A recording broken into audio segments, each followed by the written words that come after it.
What's going on, Robert? What's going on, Robert? What's going on? What's going on? How are you?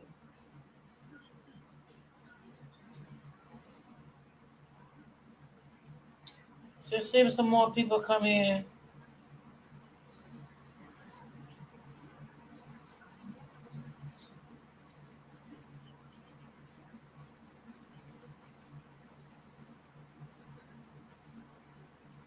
Mm-hmm. Just waiting for some more people.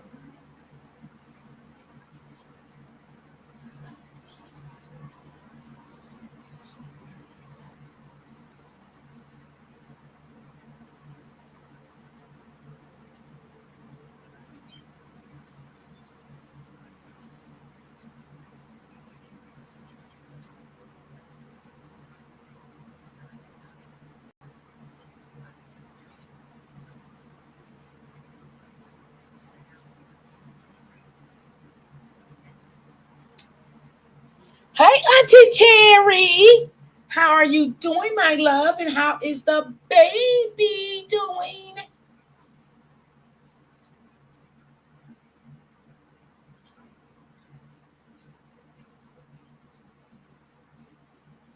Mm-mm-mm-mm.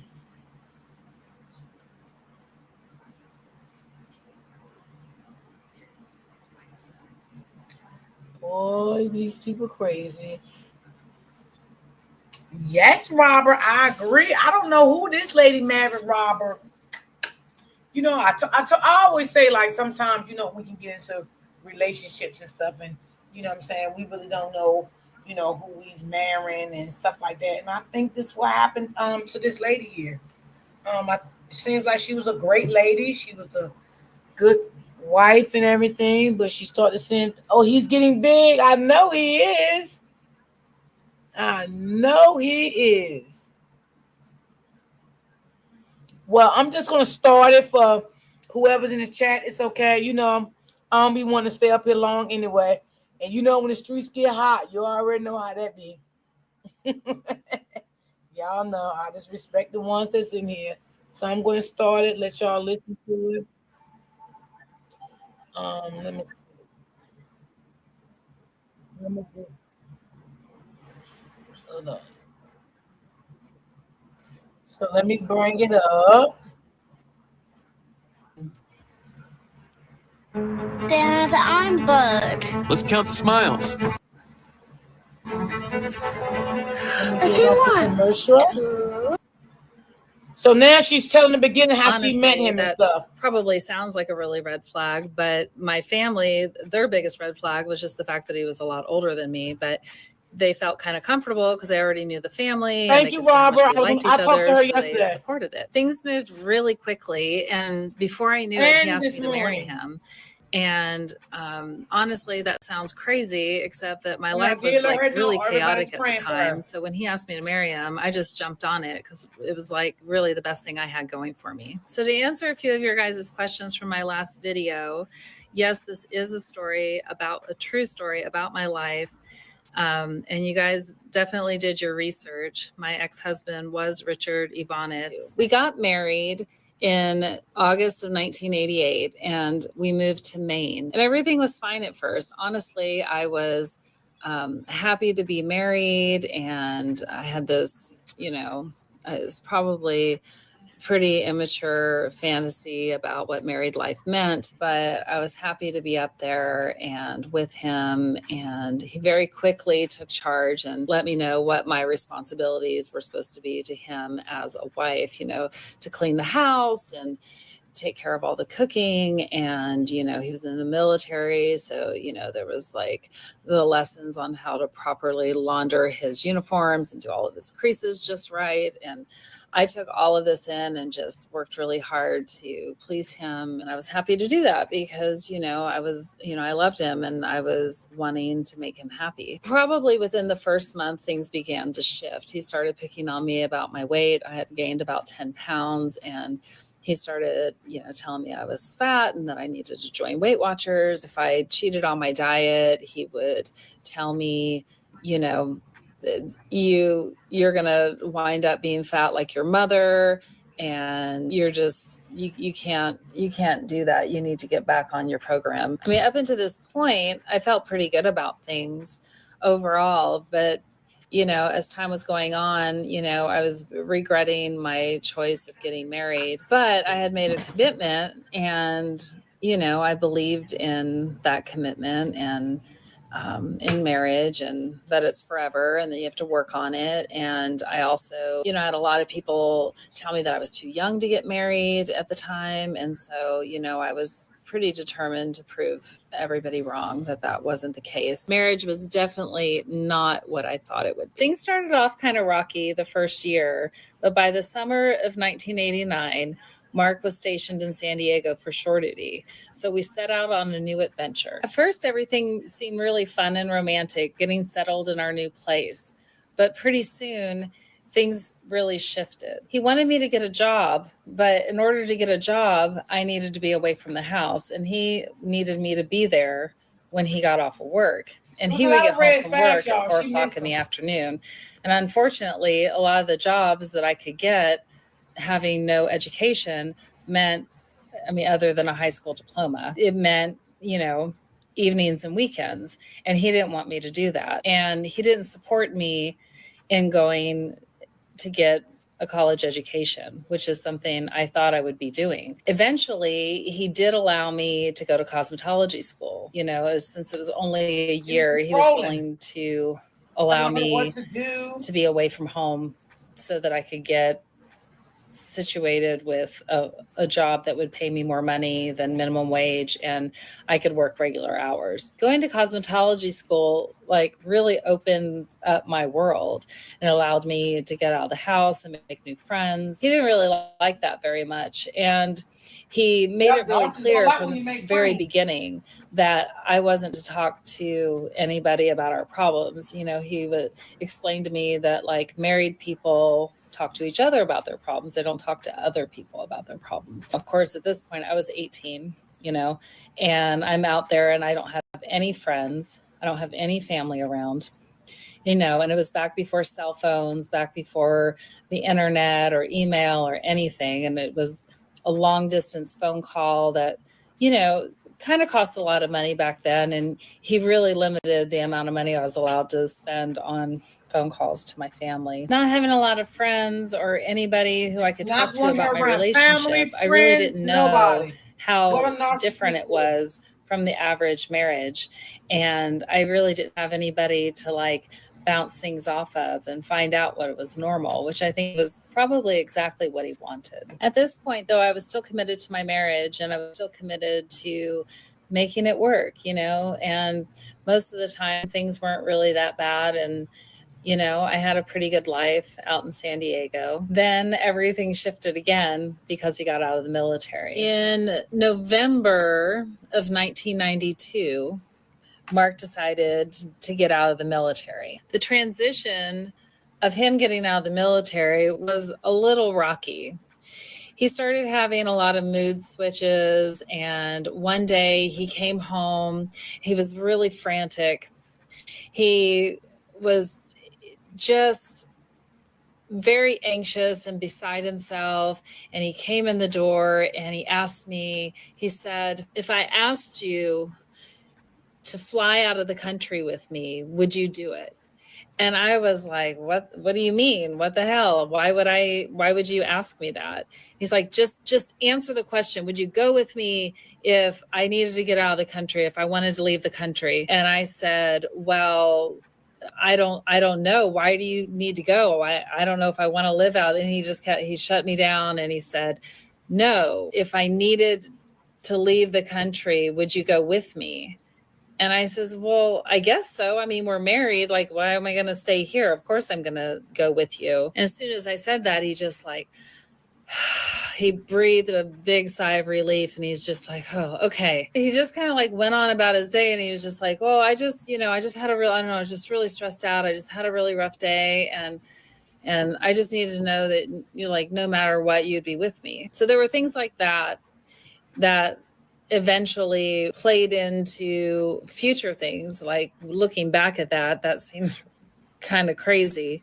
But at the time, I thought he was just really stressed out about work because it was a huge transition for him to get out of the military and, you know, move to Virginia and start a new life and try to get a job. We decided on Virginia because he had family in Virginia. We decided that instead of going to South Carolina, where he was from and where his mom and sisters lived. With my cosmetology, and one thing I told y'all about a narcissist, they always take you far away from your family, and you know what I'm saying? They don't want you to work, they don't want you to have friends. And that's what he did to her. He didn't want her to have friends. He didn't want her to get a job. He didn't want her to go to college. He wanted to move her away from her family, which he did. And that's when everything, you know, started happening. License, I couldn't do hair in South Carolina without doing more testing. Virginia had reciprocity with California, so it seemed like the perfect spot. And he really played it up and sold it to me that it was just going to be this really amazing place to be. I went along with it, even though my family had moved out to San Diego since we were there, and I didn't know anybody in Virginia, and I would have rather gone back to South Carolina or even just stayed in San Diego because, you know, my family had moved out there while we lived there. So, like I said, November 1992, we headed off for our next stop in Virginia. In November 1992, he got out of the Navy and we moved to Virginia to start a new life. Once we got there, that's when things really started to change. Start with, he was out of work for about 6 months and he was able to collect unemployment, and I was able to get a job as a hairstylist. But in the beginning, you don't really make any money as a hairstylist until you have a clientele. And so I was working, but I wasn't really making any money. So between the two of us, after rent and car payment and everything, we had about $25 a week left over for groceries. And so that meant, you know, we spent several days a week, you know, spending the evenings having dinner with his family, which honestly saved our lives. The other way things started changing was he fell into a bit of a depression, and, you know, his personality was different. He was always very like upbeat and fun and happy and, you know, telling jokes, but instead he was just, you know, he's more moody. And he started talking about how he wanted to smoke pot. It was definitely not something I had ever had as a part of my life, and it wasn't something that I was interested in at all. But I guess it was something that he had done before the military, and now that he was out of the military and not being tested anymore, he just felt like, you know what, I'm going to do it and you just have to deal with it. So up until that point, when he started talking about, you know, when he got out of the military and he started talking about wanting to smoke weed again, his entire personality around drugs and alcohol was this clean, sober life. And it was something that was compatible with me. You know, when he starts talking about wanting to smoke pot again, it was really just so beyond anything that I wanted around me. But I couldn't talk to anybody about it because we weren't supposed to share any of our problems with anybody. That was something that he continuously reinforced in me, that, you know, that I wasn't supposed to talk to anybody about what was going on in our relationship. And of course, looking back, I definitely feel like had I been able to reach out and talk to people, it would probably have allowed me to move on a little bit faster than what I did, because that was definitely a red flag that he had no consideration for me and how I felt about having that in my house. He only smoked it around me this one time where he drove me around in our car. He wanted to go for a drive on these country roads and show me like places he had been. And he pulled out a joint that he had rolled up and lit it up. And, you know, I'm just sitting there completely horrified. And, he kept Hey, wanting me to Brittany. try it. He's like, oh, come on, just try it. Like, like he really wanted And me that's what to narcissists do do, that y'all. with Get you him. to I do didn't want things that you don't to, want but to do, eventually I say kind of things you don't want to gave say. in. I tried to. And he didn't cheat on her, Robert. He was doing other things. But I think that when she married him, he was already the person he was. This man was a serial killer, and she didn't know that. Okay, so he had to be this before she even married him. Even when he was in the service, you just don't wake up being a serial killer. You understand what I'm saying? So, and everybody knows, what I had taught a lot of people, that a lot of people that's in the Army, Navy, Marines, they are narcissists. Okay? Cops, lawyers, judges, they are narcissists. Okay? So this man was a straight narcissist / he was a killer. A serial one. And she didn't know. As time went on, things started adding up to her. To smoke it, but I couldn't quite figure it out because that's just, I don't know. That's just me. I don't know what to tell you about that. Again, these are the kind of things that happened.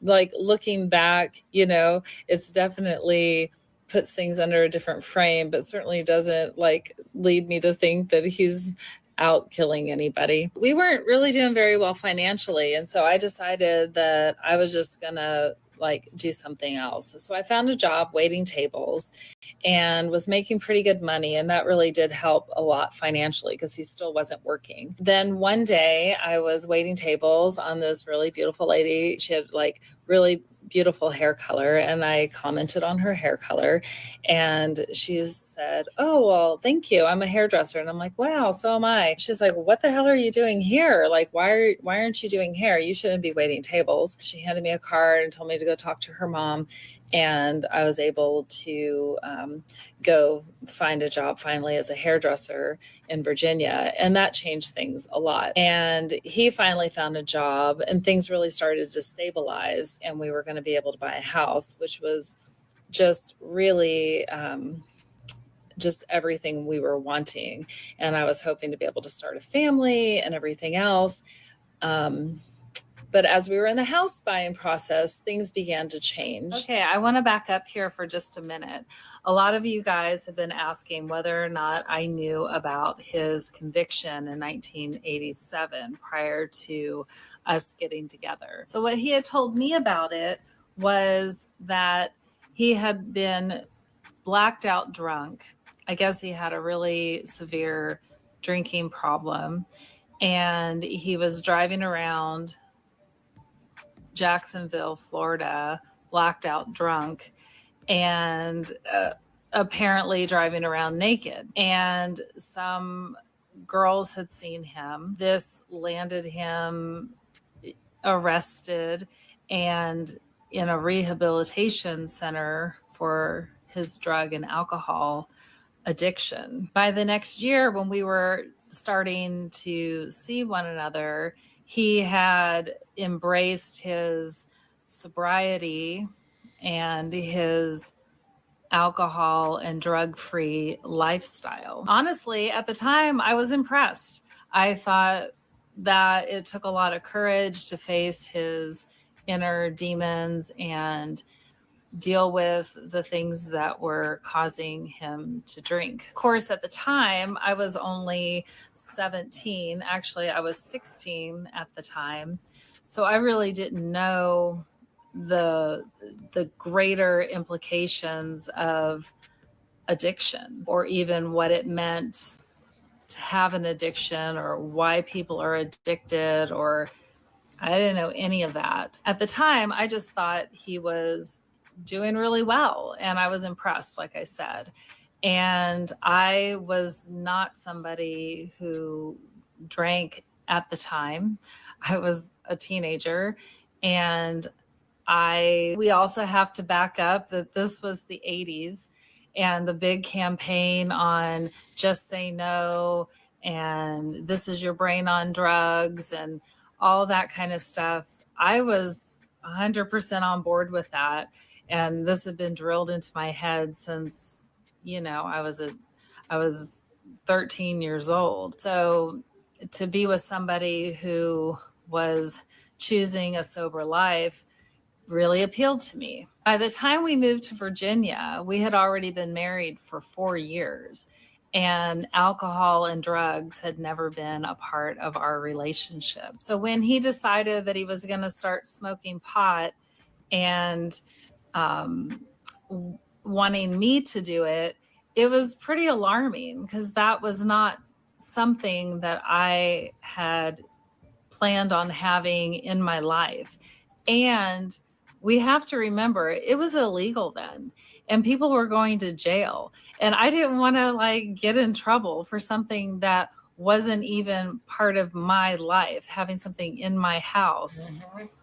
And not even having a choice about it put me at risk at also getting in trouble. I didn't find out the truth about this conviction until after I found out that he was a serial killer. Back in 2002. That's when I found out that he had actually masturbated in front of a 3-year-old girl, I believe. Of course, that's a huge difference. And had I heard that, I definitely would have made a different decision about whether I wanted to be with this person. But at the time, all I knew was that alcohol had caused him to make a bad decision, that he had been drinking and he was blacked out and somehow took his clothes off and was driving around and somebody just happened to see him. That's all I knew. And in my 16-year-old brain, that made sense to me. Okay, so I left off at the end of part 5 where we were getting ready to buy a house in Virginia. And it was around that time when everything shifted. Somewhere around that time, he began having what I tend to refer to as rages, where, 1 minute we would just be sitting there having a normal conversation, and the next minute he's up shouting at me and cursing. And one time he punched a hole in the wall. He would always wind up being emotional afterwards and crying and apologetic, talking about his childhood and all the terrible things his dad had done to him. And he'd swear that he was going to get help and that he would call somebody in the morning, and the morning would come and it would be as if nothing had happened, and he would just be carrying on with his day, and we never heard anything else about it. I kind of chalked up a lot of it to stress. We were getting ready we were building a house. He had changed jobs, and there were a lot of things that were up in the air at the time. And in my mind, I thought, well, once we get into our house and begin getting settled in our life, that he'll settle down and he'll be happy, and that this would all just kind of wash over. So when we were in our house about 6 months and he flew into one of these rages, this was the 3rd time it had happened. And the first time being maybe 6 months to a year before. It was happening this was the 3rd time in 6 months. And it really shattered my bubble. It shattered this whole fantasy that I had. I was moving into my new house, and we were going to start a family, and I was meeting my neighbors, and we lived on a little cul-de-sac. It was everything that anybody would ever want. But when this happened, it just shattered that bubble for me. And that's what made me start to question whether or not it was a good idea to try to bring a baby into this situation. Things felt really unstable to me, which made me feel kind of pretty unhappy. And he started to realize that I was unhappy and started to make demands of me to figure out what it was that I was going to do, if I was going to stay or if I was going to leave. I really didn't want to end my marriage. I just wanted to be happy, and I wanted stability, and everything that was happening made me feel really uneasy. So he agreed at first to go see a counselor. And we went to a couple of counseling appointments. I can't remember. I feel like I went on my own once. Maybe he went on his own once, and we went together. And when we went together afterwards, he basically told me that he felt like the counselor was on my side and that she was biased and that he wanted to find a different counselor, or he just wasn't even willing to go because he felt like, it was just really unfair and that she was against him. I didn't really know what to do at the time, but eventually I decided to leave. Everything came to a head this one night when I had come home from a ballet class that I was taking, and the class ended at 9:00. So I got home around 9:15 and I walked in the door. And when you walked into our house, there was like the entryway, and off the entryway was an office. He was sitting at the desk in the office, and he saw me walk by and immediately started berating me about, where have you been? What are you really doing? I know you're not taking a dance class. I know you're seeing somebody behind my back. Why don't you just tell me? You just want to leave. By this point, he had gotten up from behind the desk and was coming around and getting up in my face, continuing to yell at me about how I was lying to him and how he didn't believe me. When the phone rang, he decided to answer it while he was like in the middle of this fit he was beginning to have. As soon as he answered the phone, he flipped a switch and he was like, "Hi, how are you? Gosh, it's so great to hear from you." And he walked right past me and went into the hallway and down into the basement to take the call. And it was at that time that I thought, I really need to get out of here right now, because that really freaked me out, that he shifted from really pissed off to super happy in just a snap. So I immediately grabbed my things. I already had my purse in my hand and my stuff, but I grabbed a couple more things and just slid right out the front door, got in my car, and I drove away. And I wasn't sure what I was going to do. And I wound up calling a friend who let me stay at her house. And I actually stayed there, was able to talk to my family who were out in California at the time. And they encouraged me to come out there and stay with them for a little bit and try to figure things out. During that night, he was leaving messages on my cell phone, which sounded, he was really like upset, saying things like, "Don't come home. You don't have a home. You've just ruined our entire marriage. We don't have a marriage anymore." Just kind of crazy things like that. And it was upsetting to me.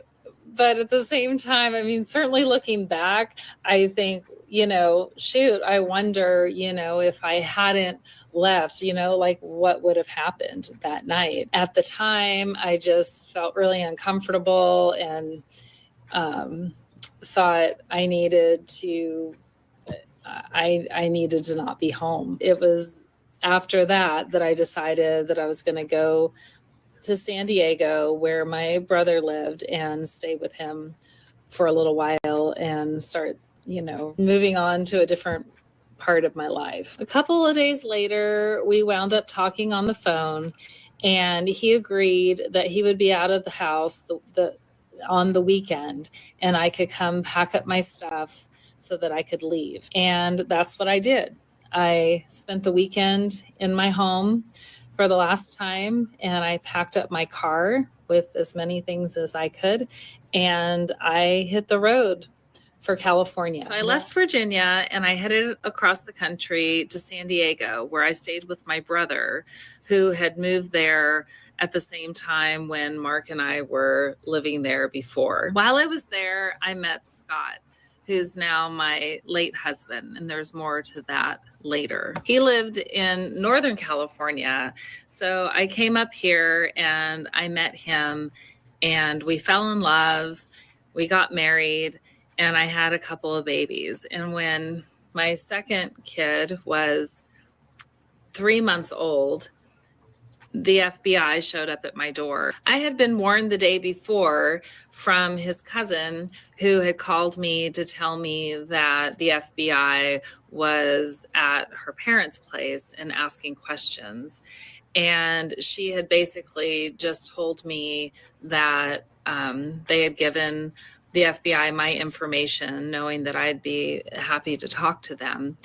And all she knew was something about a girl in a box, and that he was on drugs and kind of deranged, and they were worried that maybe he was heading my way to California. The next morning, I'm in my living room with my kids, who are 3 months and 2 years old at the time, just going about our normal day. And the FBI showed up at the door, and the first thing they said was Richard was dead.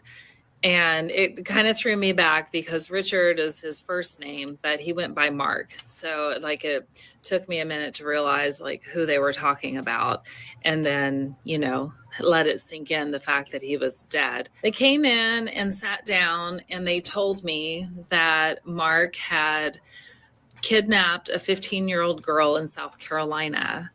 He had stolen his mom's car while she was on vacation with his wife in Disneyland, and he kidnapped her in broad daylight in her front yard, put a gun to her head, and made her get into the back seat of his car where he had a plastic container, and he made her get into this plastic container. You can hear all about her story because she is probably the absolute most badass person I've ever heard of. She's amazing. She's a survivor. I just got a divorce. She has a movie and a podcast, and she got into law enforcement. And let me tell you, this girl is one badass because she escaped. She got out while he was sleeping, and she was able to direct the authorities back to his apartment, where they found newspaper clippings about unsolved murders in Virginia. When they got back to his apartment, he had fled, and they caught up with him in Florida. There was a high-speed chase. They flattened out his tires, and he got out of the car, and he put a gun to his head, and he killed himself. They went on to tell me that before he had died, he had conversations with his sister in the car on the cell phone. And he had told her at that time that he had committed more crimes than he could remember. But since he killed himself before anybody could figure all that out, there's still to this day ongoing investigations into cold cases that they're trying to solve. The FBI was just so happy to find me alive and normal and having a normal life with my kids and my husband and my house. And they were just beyond thrilled to see that I had survived that situation. Of course, I had no idea I survived anything. All I did was leave kind of a messed up marriage. And this was all just beyond shocking news. They asked me if it would be okay to ask me a bunch of questions, really personal questions about my life with him.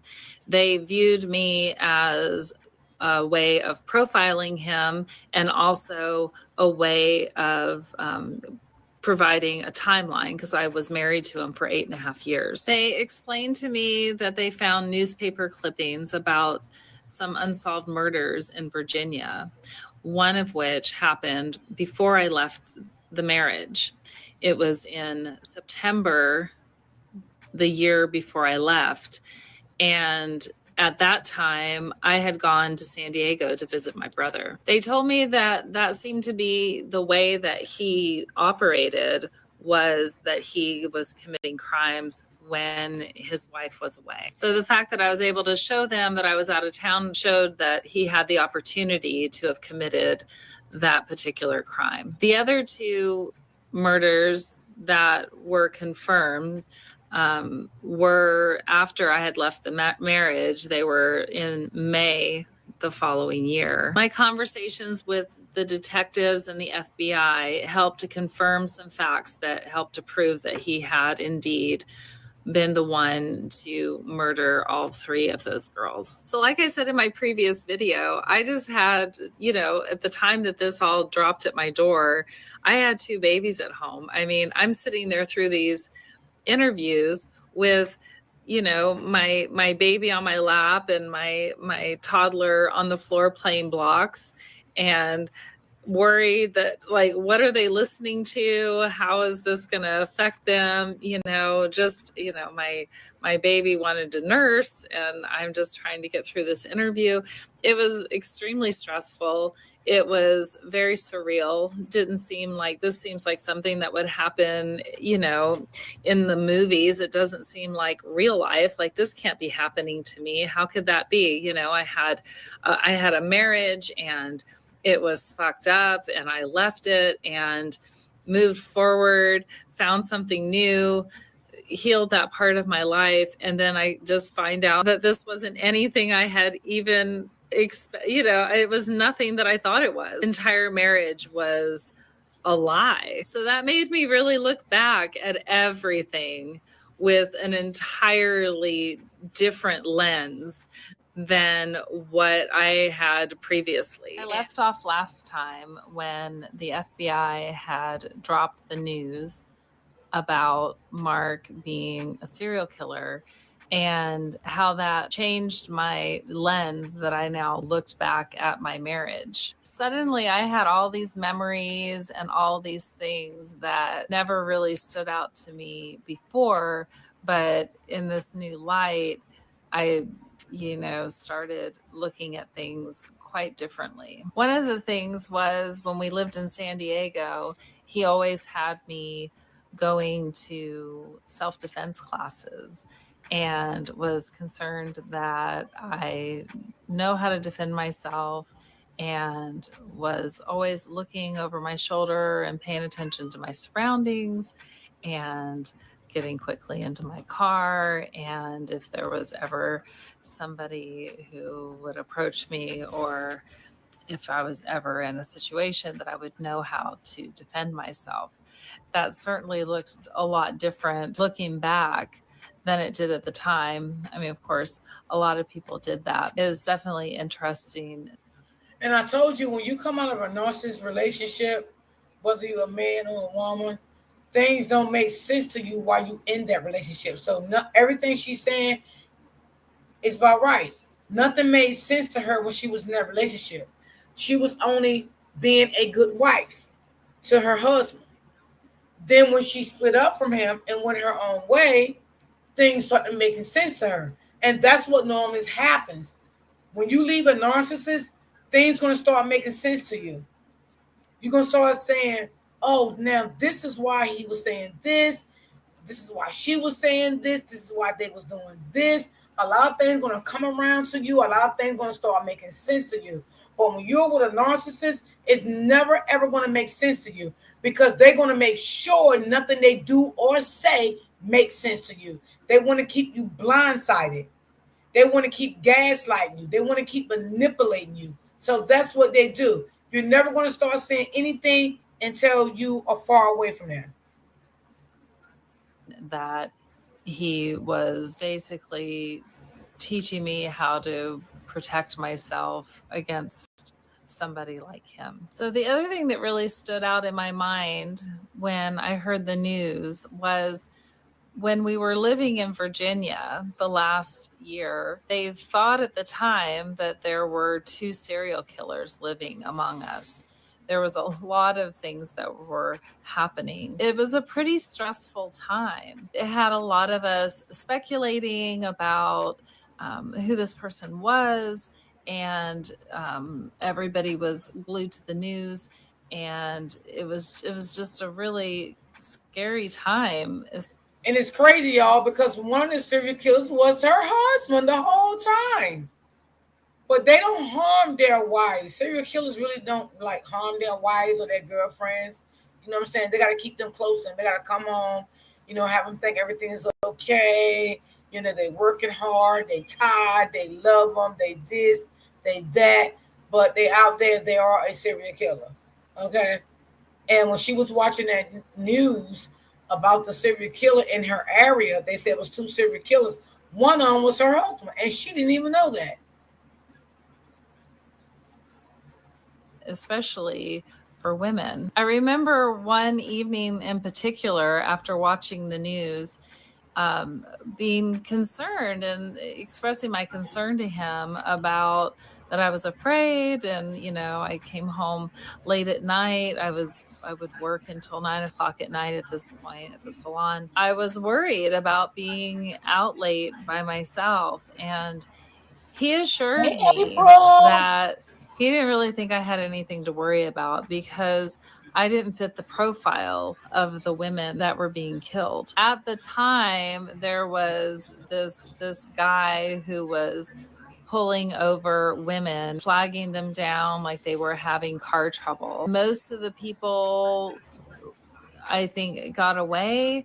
But there was one girl who was murdered, and that's still, I believe, it's still an unsolved case at this time. That was the person I was worried about. We were all really stressed out about this thing. So he was telling me how I didn't fit the profile, and I didn't really understand what he was talking about because, I don't. I was never, still not somebody who follows true crime. I was like, what do you mean profile? And he said, serial killers usually have a particular type of person that they're looking for. So maybe they don't like their mother, or they're angry with their mother. So they try to find somebody who looks like their mother, and they can kill their mother without actually killing their mother. I kind of understood what he was saying, but it didn't really make me feel any better because I kind of felt like there were too many things going on in the area at the time to make me just kind of feel at ease. And I wasn't following it closely enough to really be sure that I didn't fit some type She wasn't following enough to know that her husband was a serial killer. But he was always reading everything and watching the news, and he was really up on everything. So yep, he was up on everything because he wanted to know if they were going to talk about him on that news. So I just kind of, I sort of took his word for it and went from there. Looking back, though, it certainly does. And if y'all know, sometimes serial killers, they do that. Sometimes they even come to the funeral. You know what I'm saying? They sat back and follow the news and what's going on, and they know that they killed the person. That's what her husband was doing. But her husband tried to make her feel good, to keep her with him. You know what I'm saying? Letting her know you're going to be all right, blah, blah, blah. No one's not going to bother you, this and that. But the whole time, her husband was the serial killer that they was talking about on the news with another man. But he was manipulating her and gaslighting her, and she never had no thoughts that it was her husband. But she did find out after she moved away from him that a lot of things he'd done and was saying was weird. Everything was start making sense to her once she got away from him. It does seem like he's letting me know, hey, you're safe. It's not going to happen to you. The other thing is he always had kind of a dark sense of humor. And I mean, in just a sense of humor in general. He was always joking about everything. And then he often had a dark sense of humor. And a lot of people have a dark sense of humor. So again, not something that you would typically need to be concerned about. But looking back with this new lens, I distinctly remember a day when, again, it was during this time when there was a serial killer, and they were just starting to identify the fact that they felt like they had a serial killer on their hand. And we were getting ready for work, the listening to the news, and Mark walks from the kitchen into the living room holding his bowl of cornflakes. And he's walking into the living room holding his bowl of cornflakes and the spoon, and he's stabbing the cereal with his spoon, saying, yeah, he was doing that, y'all. He "Look, was I'm showing a her what he was serial doing to killer," the victims. as a play on words. At the time, I was just like, you're an idiot. She That's not left the funny. marriage before she But found out. it's just kind And of the way after he she left was. the He was always marriage, making April, that's light when of she things found or out. just doing plays on. Yeah, she left the marriage before she found out. When she found out, she had already left the marriage. That's when the FBI came to where she was living at. She had children by her new man and everything. And she never had no children by her husband. So when she got into a new relationship, she had 2 children. So I think they stopped him on a traffic stop because they wanted him for a murder. And he shot himself in the head.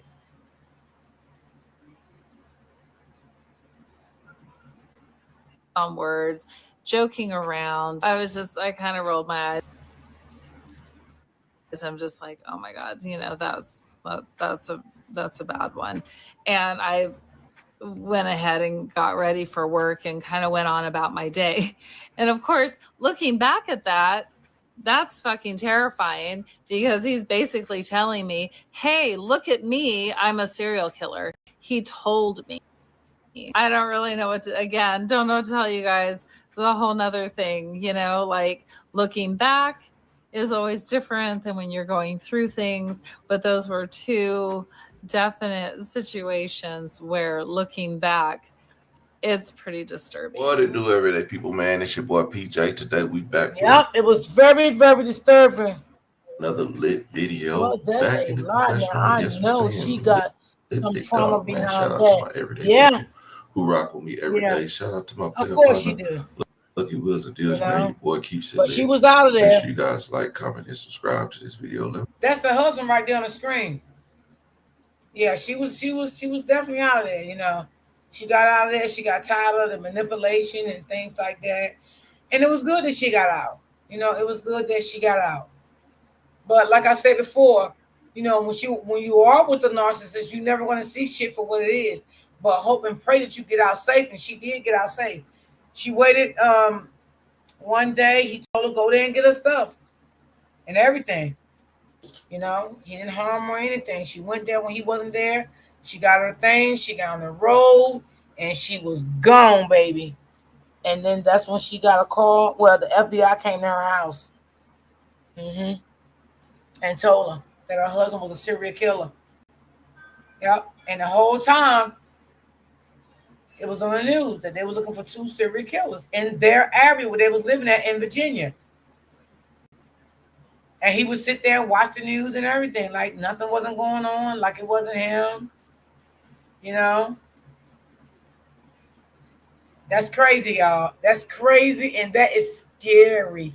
Like, you definitely land with your own enemy and don't even know, and you're married to him, and he done moved you away from your family. What narcissist does, they move you away from your family. He didn't want her to work.